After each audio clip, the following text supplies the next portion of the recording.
I would say these surgeries are very safe, akin to getting a gallbladder surgery done or a hernia surgery done or a joint replacement done in an obese person for that body weight. So we could say the risks are less than 1%.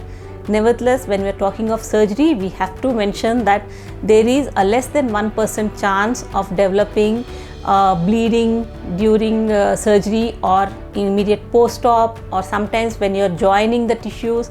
For some people, the healing of their body healing capacity may not be that great, so their healing may take a little more longer time. And obese people have an inherent problem of developing deep vein thrombosis, that is clots forming in their leg veins. So these are the small problems which can happen, but doesn't mean that we'll let them happen, but we take all precautions that even that 1% doesn't happen to you. But even if they happen, we take adequate precautions and adequate treatment so that the person recovers well.